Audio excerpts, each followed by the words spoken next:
I think growing up, a lot of kids, a lot of folks in LGBTQ community feel that they're not welcome, right? They're not welcome to be part of the sport, and they are hearing this. They are welcome to any sports. Welcome to the Nouveau podcast, the podcast that models healthy communication for men, empowering them to start the journey of self-work.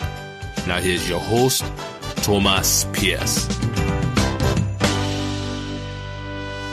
All right, welcome along to the Nouveau podcast. I'm your host, Thomas Pierce, and I am super pleased to present to you an awesome conversation with Dany Samrath. Dany is the head coach of the San Francisco Fog.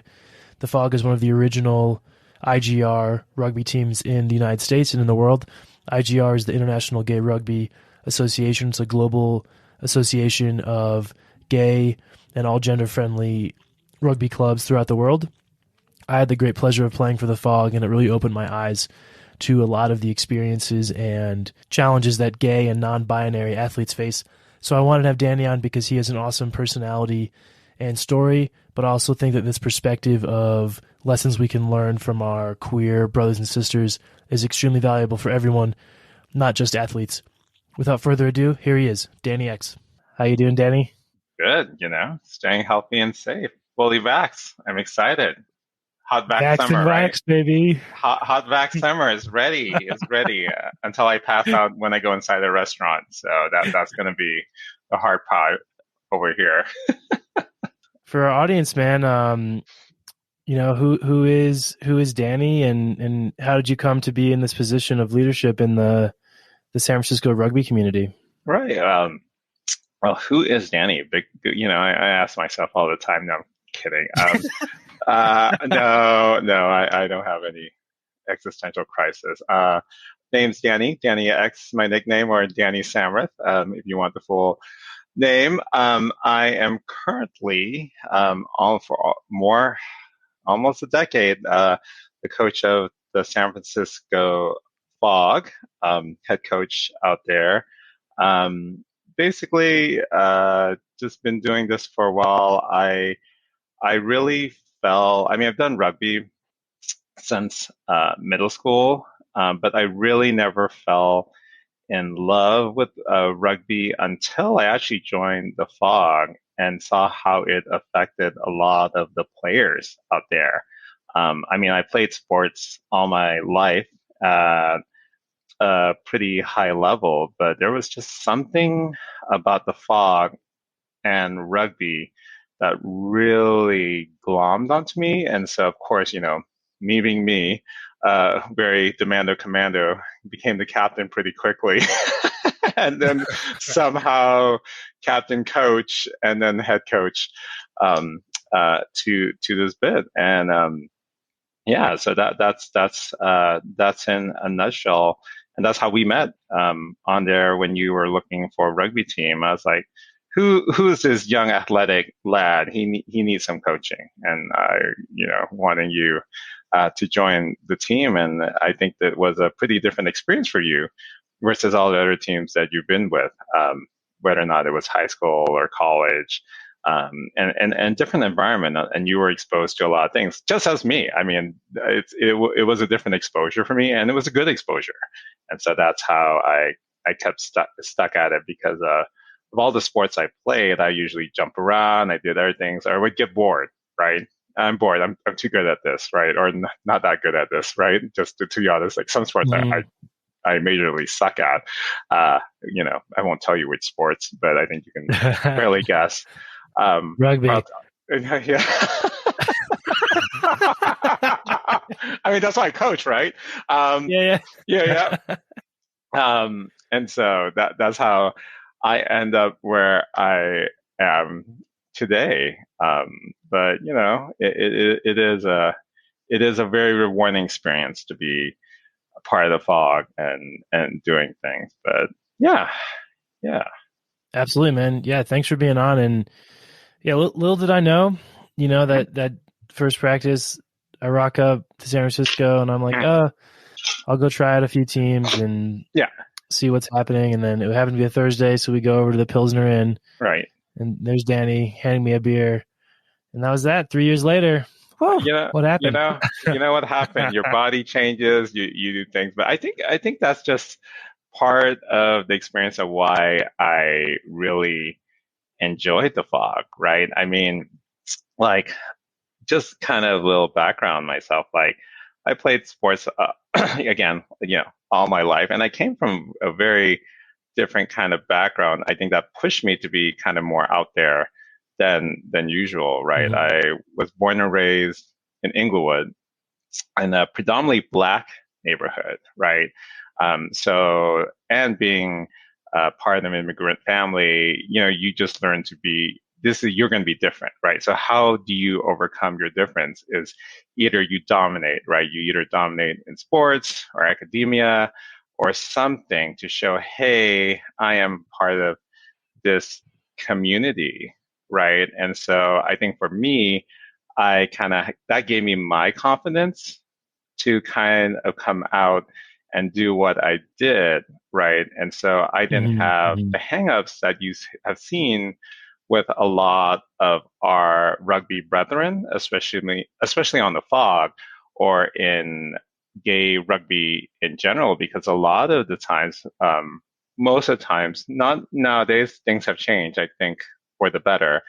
But a lot of guys in their 30s and 40s didn't come out till later in life, right? And I think what was beautiful about the fog was that I got to witness firsthand a lot of those stories. Some folks weren't even as adults out, even though they played for the fog, right? And seeing how being part of a team like that made them comfortable to come out, right? So I think for you, like a lot of, and putting words in your mouth, for some gay men, you were actually one of their first straight best friend, right? Where they opened up to Mhm. you. Did you see that when you were joining the team?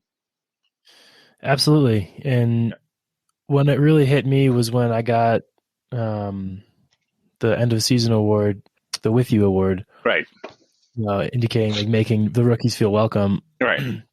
which absolutely, man, it was incredible that it took me time to really understand what was happening. But Hmm. yeah, I think for me, it hit me a lot of moments. But one stuck out. I had a buddy on the team who was very confident guy, Hmm. super social, very masculine. Hmm. And then as I was on the team, Hmm. I kind of witnessed his process of coming out to his family, Hmm. which was just, something that I had witnessed my own brothers coming out, but Right. it was relatively smooth. But for, Mhm. for this friend, it was not. No. And I think that's kind of when my eyes opened to about, okay, like my teammates who, we rock up and we play, and there's a lot going on under the surface that I'm just Mhm. completely oblivious to. Right. Right. And I think that's the beauty of the team and how you can affect a change, whether it's significant or insignificant, you are affecting a change. And so sometimes people are like, well, maybe coach, why don't you coach another team because you have that skill set, right? Hmm. Or you don't have to deal with it. So you're not just a head coach, you're kind of like um, a brother, a mentor figure, and all that wrapped into one. And I think the beauty of, say, and where I think you see some of the more successful IGR coaches who stuck around versus those who are one and done or things is that you don't come in treating, oh, this is just like any regular rugby team. A lot of these rugby teams are special because they are helping folks not just play rugby. I love it. Again, that's the main point, right? But you are affecting a lot of life changes, whether it's coming out, whether it's being comfortable with your own self, right? Hmm. On Loving things, yourself for the first loving time. yourself and seeing things. And so for me, that is the beauty of fog rugby, right? Especially of things because, again, you have folks where I've been able to be participants in weddings for close friends and they're like my family that I wouldn't have if I hadn't joined fog rugby, right? Straight or gay, everything in between. And it is the beauty of rugby in a way in itself. But the beauty of fog rugby is that we are helping people not just gain confidence on the field, but actually off the field. And so I think that's a wonderful, wonderful thing, right? And you can help people on their journeys, whether it's a year, like some folks we only are only able to stay a year, but I get folks who come out all the time. That was a great year.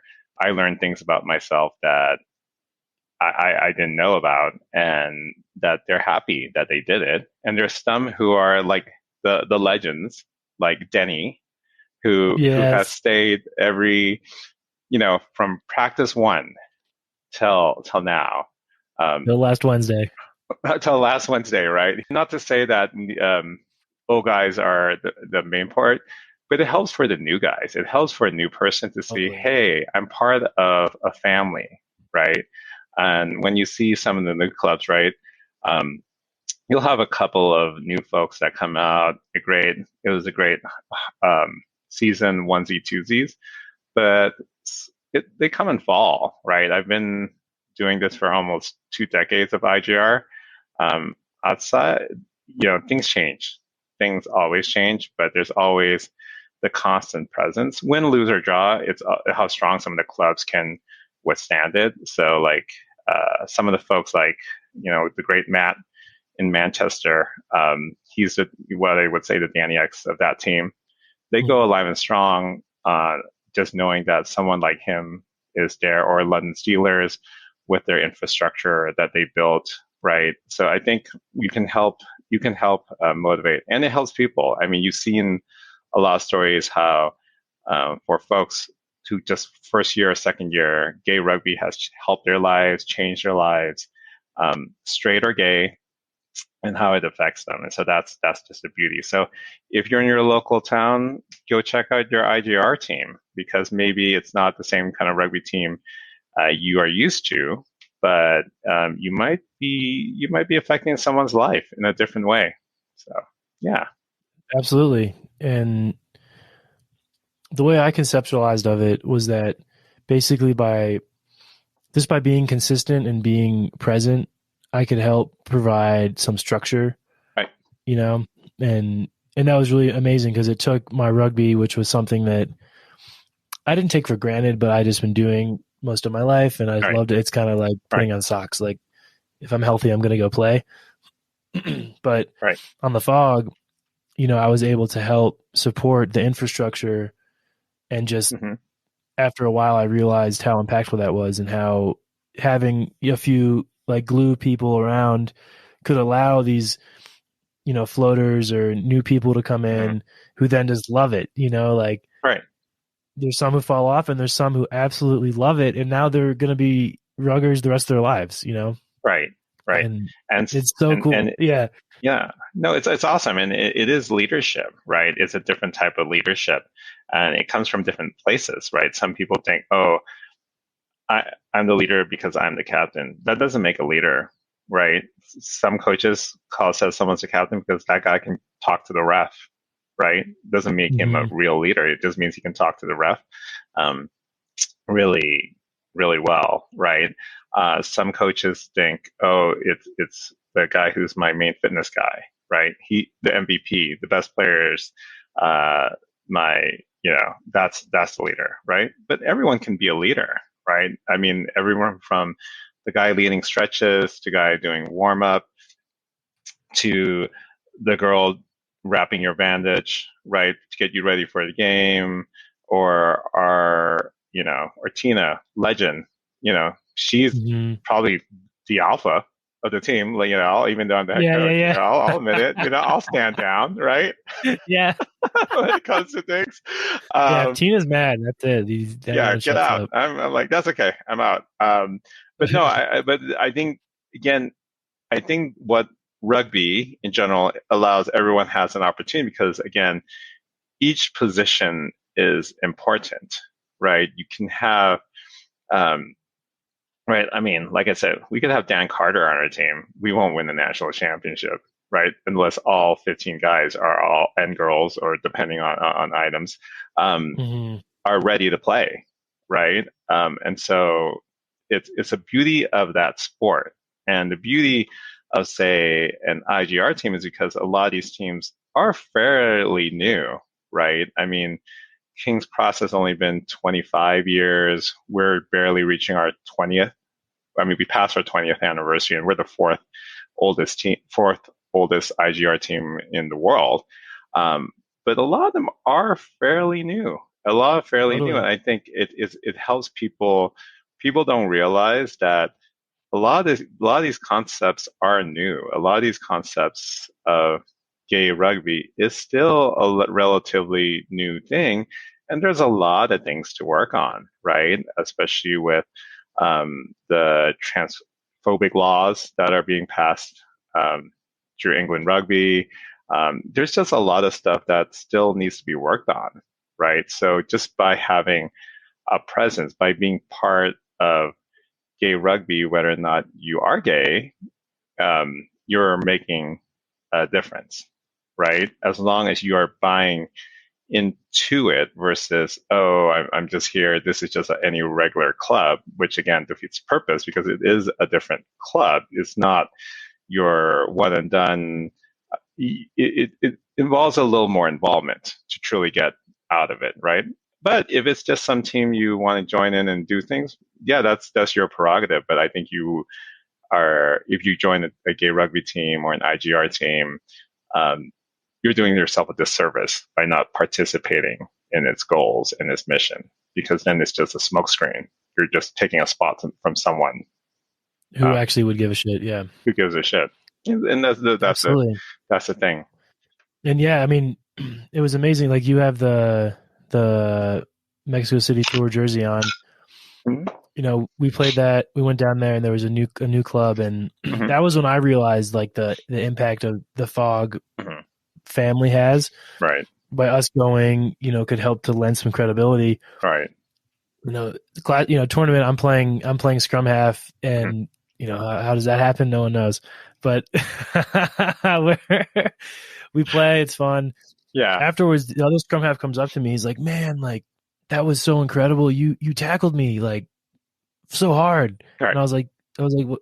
Yeah, like what do you Yeah. mean? He's like, well, he was basically explained how like because he was with the new gay team from CDMX, like he had this like sense of like I don't know if it was inferiority, but he Yeah. thought that maybe like that we wouldn't take them as seriously or I wouldn't Mhm. try as hard Right. because of those perceived differences. Right.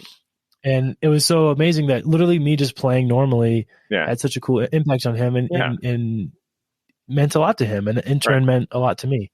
Right. So it was beautiful. I feel like Yeah. rugby is that container for a lot of the best things that sports can offer, Mhm.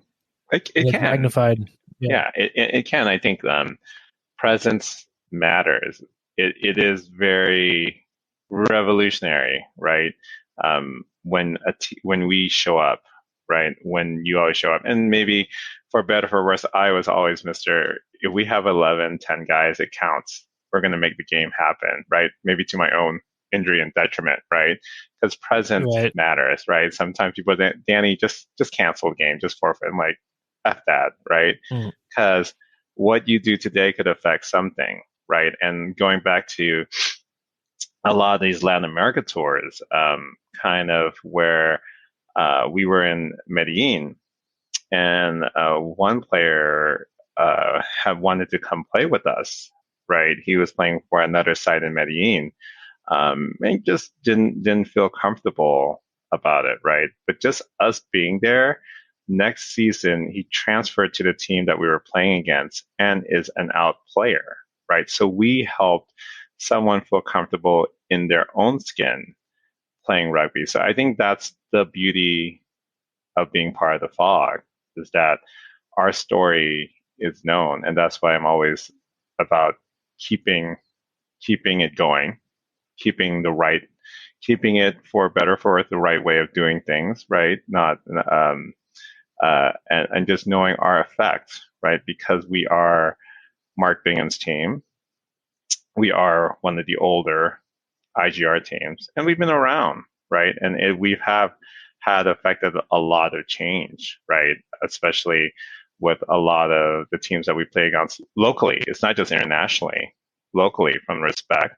And we have a lot of work to do where a team that practices a field away felt the nerve to not show up to their own social, right? Mm-hmm. On things. So again, everyone thinks, oh, well, we have gay players in on the highest leagues.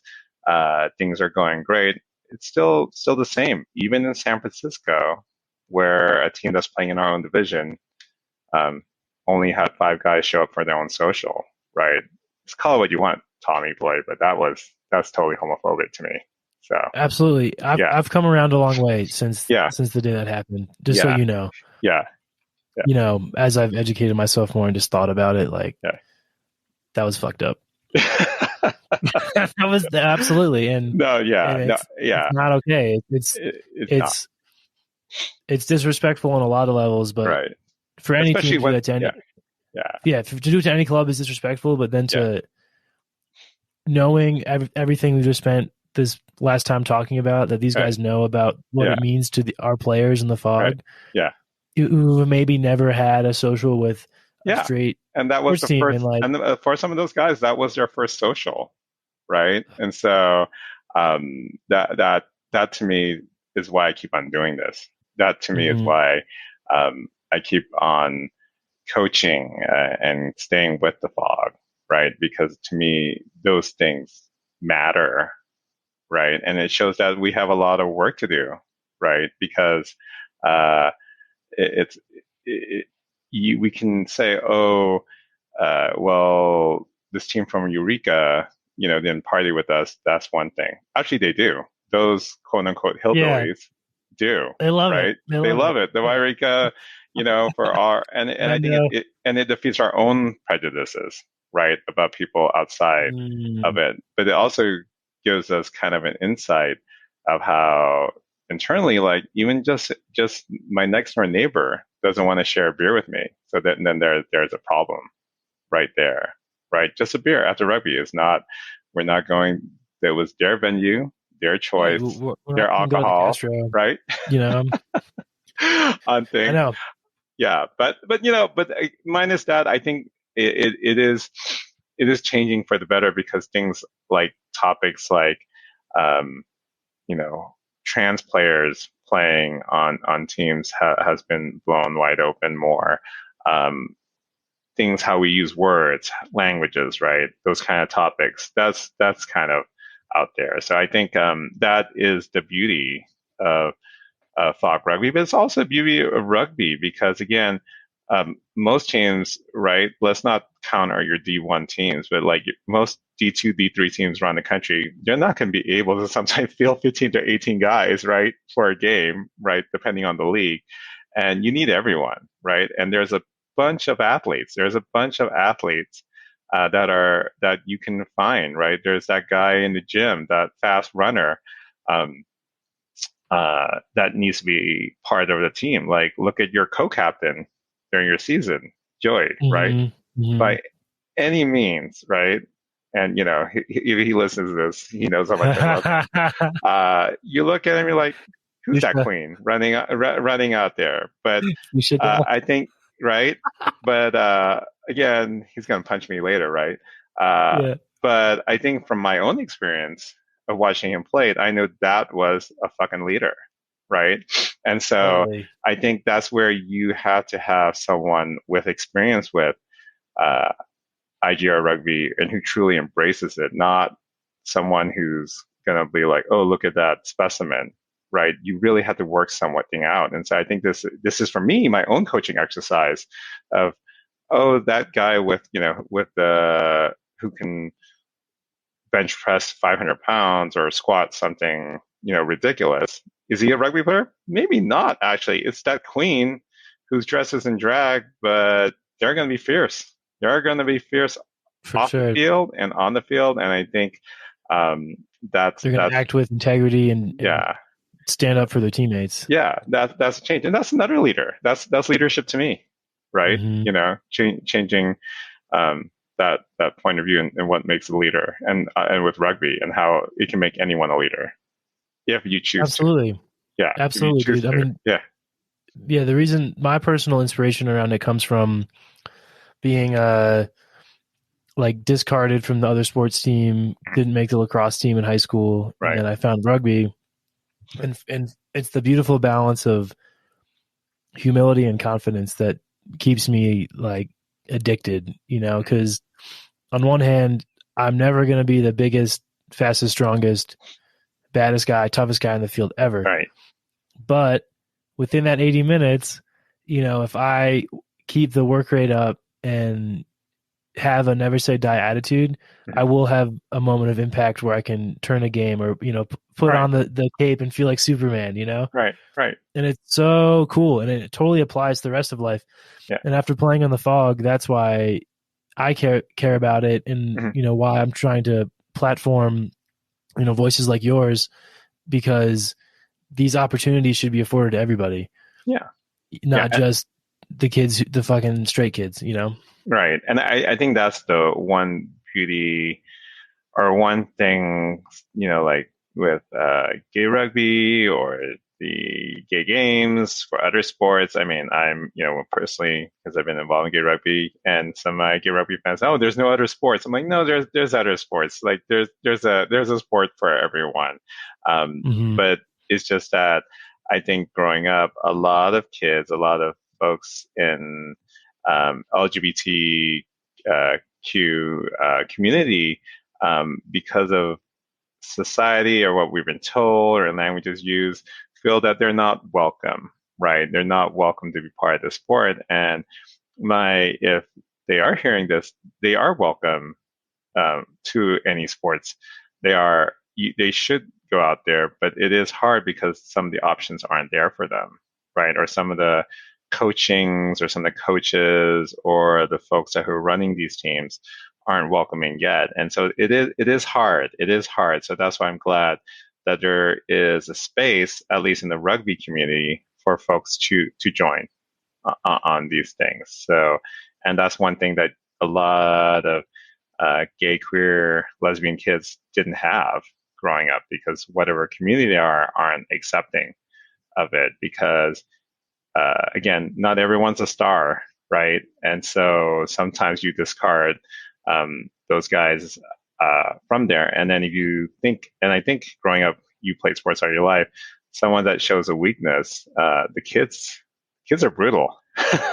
and if the coaches just walking the street to your next class is brutal. And so on top of having to figure out your own identity, to figure out what you like, that society says, oh, that's not normal, that's an added pressure, right? And I'm glad, at least for us, we take out the whole aspect, whether or not you're gay, right, portion of it, of things, and that you could learn the sport on at least that kind of term, and trying to in a much more, I would say, supportive environment than other teams. Not to say other teams aren't supportive, but they're not looking out at it from a queer perspective, right? Because sometimes it is kind of a detriment where someone says, well, no, I treat everyone the same. Maybe you're really not, right? You need to identify, you need to really acknowledge that, no, that person is a gay male going through things, or a trans male or a trans female going through things.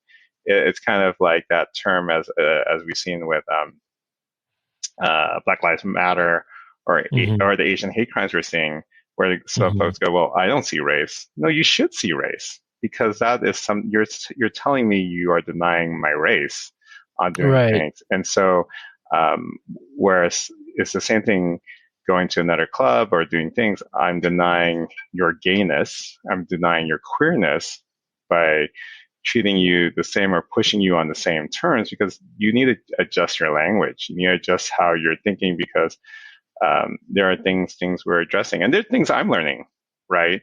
You know, whether or not I use the right pronouns on things, right? Because some folks, they don't only refer to as he, him, it's them, and I'm pushing a microaggression on them. So those are things I'm learning as well, at being an older man with really perfect skin on things. So, but But yeah, no, and I think that's the beauty of some sports like us, or being part of the fog, or that I could do that, right, and learn, right, Absolutely lifelong learner. Yeah, that lifelong makes learning. sense. I mean, you kind of answered a question I was going to ask, which Mhm. was what keeps you coaching already. But that makes sense too, Right? because every season it's a new batch of people, new dynamics, Yeah, new challenges. new It's heartburn, it's new new heartburn. new Yeah, temper tantrums. No, it's the beauty of it. Everything is new, and there's all, like I was telling someone when I retire, once I retire from the fog, um, every season, no matter how rough it could been, like whether it's the lost games or the drama inside outside, right? Every season was a special season, and that people should really, really have enjoyed it in the moment. But that's easy for me to say because I come from someone who's been there through the years, whether it's, lose a tough losing season, a final at a Bingham Cup, right? Mhm. You tasted it all, right? But the one thing is just keep on trucking because, like you said, maybe I didn't play that magical moment for 80 minutes straight, but I made that try. I made that great hit. But think about it from a perspective of someone who's never played a sport or someone who's been bullied all their life, doing almost that same exact thing. You can affect change. You can affect something different. It's not just a group of buddies. And again, I love a group of buddies to go out drinking with after a game. I love the camaraderie. But there's a bit of effect. There's a bit of effect when you travel under the fog crest, right? For better or for worse, right? Yeah, it There, draws a lot of it negative draws, reactions too. yeah, it draws a negative attention, but there's a lot of positive around it, right? Because people can talk about how, yeah, Mark Bingham, right? Or for some people, Fog was the first gay team in America. They were not. It is the Renegades in Hmm. Washington, um, but it is of that outsized nature, right, of the team, that you're part of a family that has lasted more than 2 decades, right? Which in U.S. rugby years is a lot, right? Um, True. as things have come and gone, um, but you get to travel the world, and people know Fog. I go to when we went to Buenos Aires. Yeah, Fog Rugby is here. We've heard about this. We've heard about the stories. We've heard about the Bingham Cup, right? Or look at us. We're going to have a player for the first time in Argentina switch over as a trans female and things, and the effect of it, right? And then we got Hmm. to play that. We were the first IGR team to play against their IGR team, right? And again, knowing that is beautiful, and you're part of something. You're part of something. You're not going for press. You're not going anything hard, as some other clubs are. But we just uphold the crest, and that's been my goal, of things. And you do it because that one player that comes out, younger, who's 22, who's being proud of being part of the fog game, and just scores their first try, their first Zulu, or makes their first tackle. Yeah. Oh, That's joy. absolutely. That's just joy to me, but it's also joy that Hmm.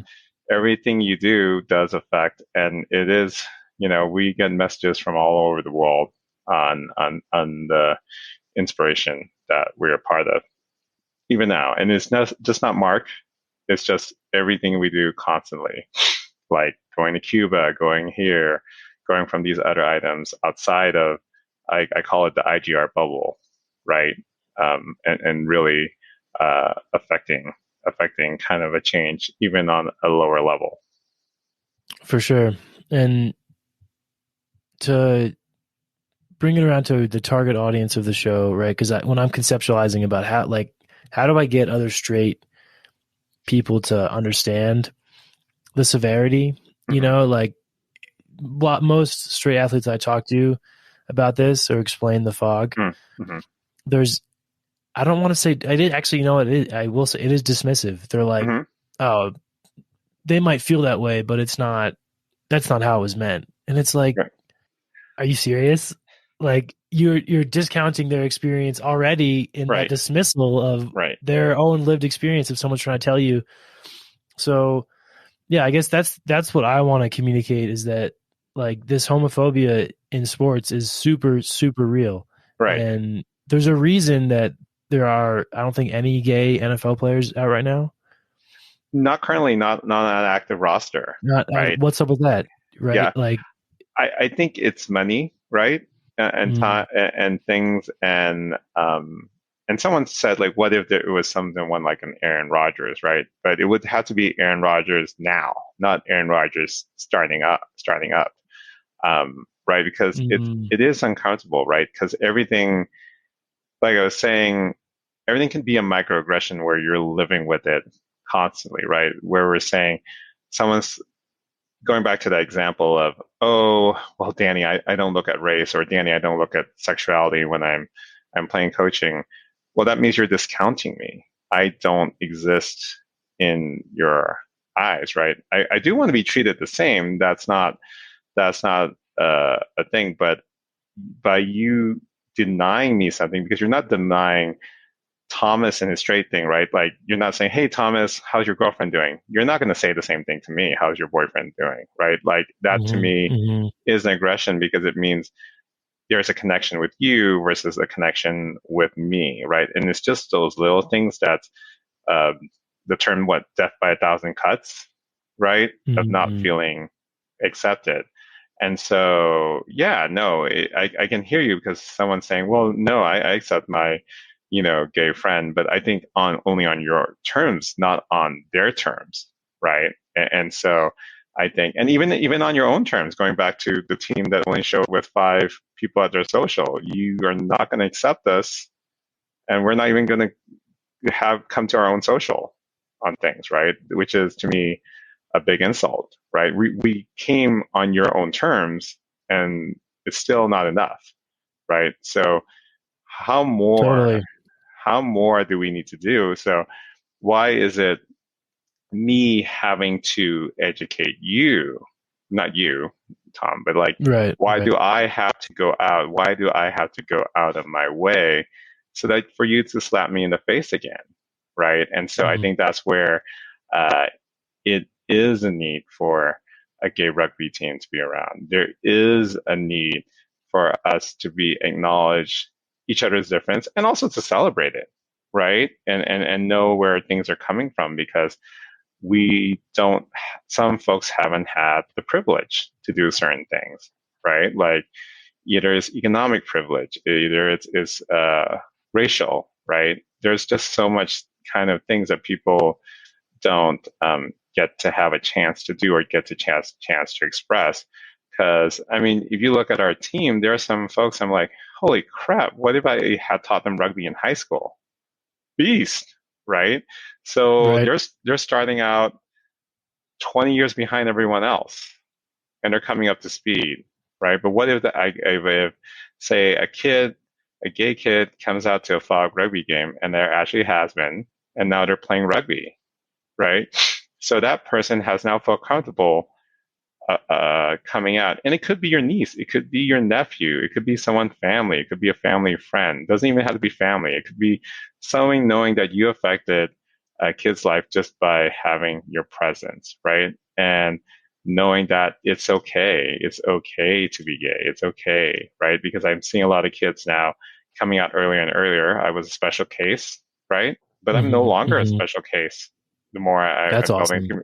community, that yeah, no, it is awesome when you see hearing teens, tweens talking about sexuality, identity, things that I am still learning, right? How to talk and how to convey. But I'm so glad for the next generation because we kind of help pave the way for certain things. And I think it's hard, and it is being to be dismissive because what someone's trying to not say or trying to acknowledge is when they're saying like, oh, I treat everyone the same, that means they're not being prejudicial about someone, right?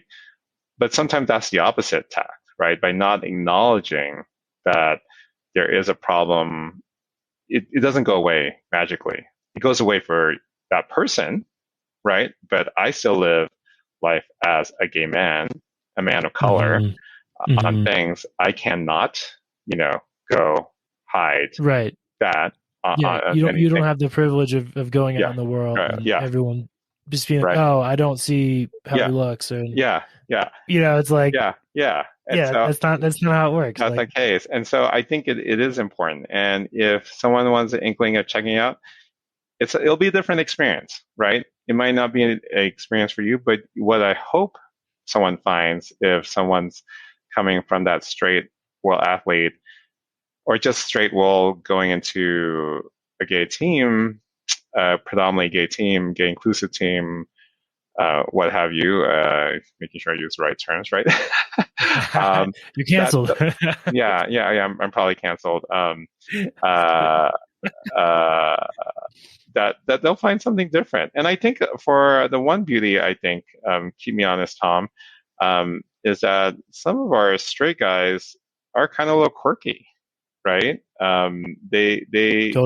They themselves have played on straight, quote unquote, predominantly straight teams and found a family Mm, on a gay team, right? And so 100%.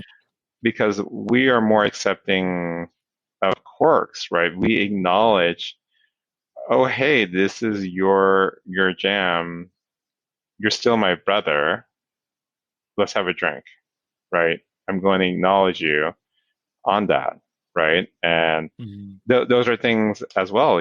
I acknowledge that you like that daddy bear, right? Not my Right, jam, right, right. right? Yeah. But I acknowledge it, even though I'm or, dating a or is it bear, your right? jam? Or is it your jam? uh, But but he's a yeah, youngin. He's yeah, relatively young, right. still, Yeah. just only 8 years difference. That's Yeah. not the gap I was looking for, right?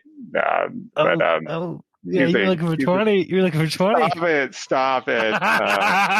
Yeah, excellent. See, again, you're leading into that dirty old man trope, but no, no, no. I think That's an it example.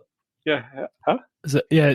Pardon me for interrupting you, but I think that example of like the humor that Yeah, arises in these diverse cultures is fantastic. Like banter and humor is the currency of rugby, yeah, and the jokes that happen on yeah, a gay team between yeah, the all the spectrums of sexuality yeah, yeah. are insane. Like Oh it's yeah, it's it's it's absolutely savage and it's so yeah. funny. Yeah, yeah, it is very amusing, and you learn a lot. Like I said, I mean, there are communities that I never knew existed, but they do, and it is not just like a homogeneous homo world out there, right? And that's the Hmm. beauty of it. I mean, like I said, I what I learned about gay world is what you see at the media at the time, right? So in the conceptualizing of 90s, 2000s, uh, gay man was a certain type, right? And so Fog Rugby blew it open for me. Like, what? You can be over 200 pounds and still be desirable or think you're desirable? Please, right? But I mean, it's a good thing because you Right. are desirable as a 200-pound plus person, right? And you like what you like, and that's great. That's freaking fantastic, right? It's a great And point. it's such a beauty, not just for a straight man or a straight person to join, but even for someone part of the gay community, because you're going to meet friends who are doing things a little different, all consensual, all safe, whatever, terms, Hmm. but you're going to learn a lot, and you might learn a lot about yourself, right? Because I think Totally. there's still the media of the pretty, cleaned up gay male, and Right. as we've Right. seen, Thomas, some of our Yeah. guys, Oh. gross. Ew. They remind me of my like I've seen high school football players with better hygiene, but Oh, when back in high school. But I mean, oh my God. gross. But again, it just shows you where it's just different. But it's all good, It's is the all beauty good. of it. It's all Yeah, it's good like, as long as we're come as not, you are. Yeah. and just you know. But if you're stinky, don't come too close. Mask on, place fucking. Stay on the outdoor patio. You smell Yeah, that? yeah, Yeah. you smell that. And I'm not into that. Not into that. Just because I play rugby, I'm Euro style, man. You should shower. And then, Yeah, yeah, then there are the guys who are like, "Oh, you're smelling. I'm into that." Like, yeah. And yeah, there's some ladies who are into that. Welcome to San Francisco. I yeah, for mean, sure. maybe my pitch is come to San Francisco and just enjoy all the openness of things, right? Within It's consent. amazing. And Within yeah, consent. to circle. Yes. Yeah, yeah, of course. Yeah. But yeah, to circle to circle back to your comment about the straight guys in the team, that's a totally common thread. I think it's Yeah. we have had the more like archetypal, Yeah. straight guys come and Mhm. maybe they don't stay, but their experience, they learn a lot. They share things with Right. us. I think they can maybe learn to laugh at themselves more and kind of take, Yeah. because that's Yeah. so much of the male conditioning is this like stoic, rigid, Mhm. archetype where I can't admit weakness or I can't admit failure, and if Right. anyone acknowledges my shortcomings, like it's an attack instead of Right. just acknowledging what it is. It's like Right. this whole conversation on race. It's not an attack on anybody. But No. it's acknowledging what happens Mhm. with our brains and our eyeballs. Right. Like Yeah. and the way things are in reality. So I mean, yeah, but good. oh no. I mean, it is true, right? And you see some of our quote unquote archetypal bro types that do come, they open up and you're like, they're just as weird as we are, right? And maybe that just means we're all weird.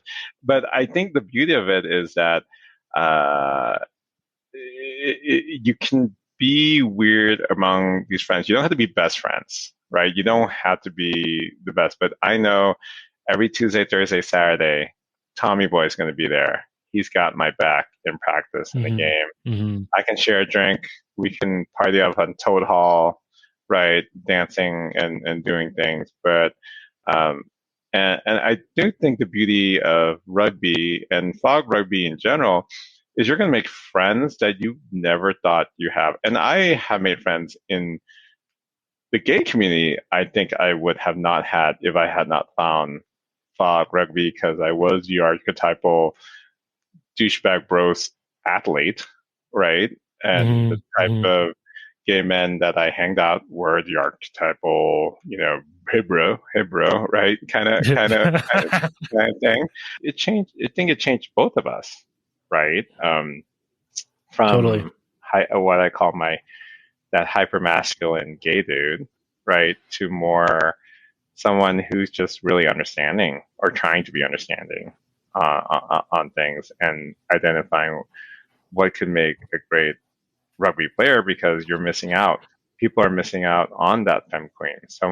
You're missing out on the guy with the lisp or that person who's just short and skinny, right? Because that person could be the most fiercest person. I mean, and rugby is the Trojan horse. Rugby is the Trojan horse to have conversations like this, right? But I just want to acknowledge our sisters on there and all the Totally. struggles they have to do, just not being lesbian, but just women's rugby in general. And I think how awesome the community has grown in talking about equity and doing things. But we still haven't come far enough, right, in doing things. And that's why gay rugby is important. IGR rugby is important. And fog rugby is important. One thing I'm trying to learn is you really need to sit and listen, right? And really um, kind of understand where the other person is coming from. Keep learning, gotta keep learning, and I can say it's not just rugby. I think it's just being a decent human being, right? You should always be constantly learning because if you're not learning, you're not growing. And if you're not growing, what's the point, right? On things. So unless you're because that person, you should be striving for something, even if it's just that small little thing, every day to improve yourself.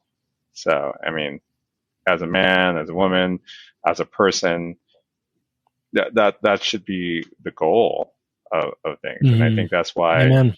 Fog Rugby has improved me. And so I can't thank. I know people are like, well, you've been around, like, so you're the teacher. I'm like, no, you guys are the teachers. You guys are teaching me every day so that I can be a better coach, a better person, a better player. So I think that is that feedback loop constantly of things, going back to why Fog Rugby is awesome. Hell yeah, dude. Well, absolutely, man. Thank you so much for sharing your stories and your wisdom. And this is what it's all about: learning, having a conversation, and walking away better for it, right? And right now, I'm just about to check flights here to San Francisco so I can go play some Fog Rugby, man. Oh my God, miss you. We miss you, and you'll be excited. Yeah, you'll be excited. Love the Ruggers. Awesome, Dany. Dude, well, thank you so much. No problem. Thank you for inviting me. All right, folks, there you have it. The man himself, Dany, getting on the pod. Thank you so much to him for taking the time to tell his story and share it with us all. He's somebody who I have so much love and respect for on a personal level, but also because of all of the people who the Fog's reach gets to in a very positive way. I'm going to link to the IGR website as well as the Fog's website for anybody looking to get involved, as well as some statistics and research around the experience of queer people in a sports environment that will shed some light on how important and real this topic is and this issue is. Thanks so much for tuning into the Bro Nouveau podcast. Subscribe wherever you get your pods, and we'll see you next Thursday. Thank you.